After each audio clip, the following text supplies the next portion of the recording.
കരിനാക്കെന്ന് പറഞ്ഞ കരി തോറ്റു, എന്തെങ്കിലും പറഞ്ഞ അപ്പം നടക്കും.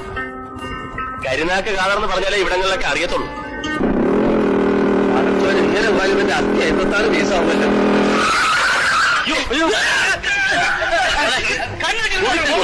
ആ നാക്കെടുത്ത് വളച്ചപ്പോഴേ ഞാൻ കരുതിയതാണ്. അല്ല, അത് സംഭവിച്ചത്. ഇതാണ് ഞാൻ നാക്കെടുത്തൊന്നും പറയാത്തത്. അതവിടെ കേട്ടെ. ഇപ്പൊ തന്നെ എന്റെ പച്ചൊരു 10-300 ഉറുപ്പായിട്ടുണ്ട്. ഇനിയും പറ്റാനാണോ പാവം?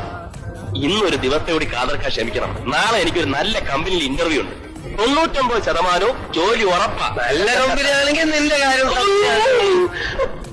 പറഞ്ഞു കാതർക്ക, ഒരു സന്തോഷ വാർത്തയുണ്ട്. അതെ, BSc ഇന്റർവ്യൂവിന് ക്ഷണിച്ചിരിക്കുന്നു. എന്തോ എന്റെ മനസ്സ് വരുന്നു, നിനക്ക് ഈ ജോലി നാക്കെടുത്ത് വളയ്ക്കല്ലേ. ഒന്ന് പറഞ്ഞോട്ടെ, കിട്ടും, തീർച്ചയായിട്ടും കിട്ടും. പക്ഷേ ഒരു നല്ല കാലം വരുമ്പം അതിന് തൊട്ട് പിന്നിലായിട്ട് ഒരു കഷ്ടകാലം.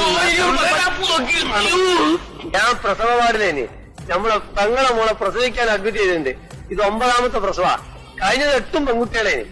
ഇതെങ്കിലും ആൺകുട്ടിയായെങ്കിലോ വെച്ചിട്ടാണ് പ്രസവം നിർത്താഞ്ഞത്. എനിക്ക് തോന്നുന്നില്ല ഇത് ആൺകുട്ടിയായി കിട്ടുമെന്നുള്ളത്. എന്റെ മനസ്സിച്ചു. അൽഹംദുലില്ലാ, കുട്ടി എന്താണ് ഇതും വേണ്ട തന്നെ. സമാധാനമായല്ലോ. ഞാൻ ഒന്നപ്പുറം പോയതാ.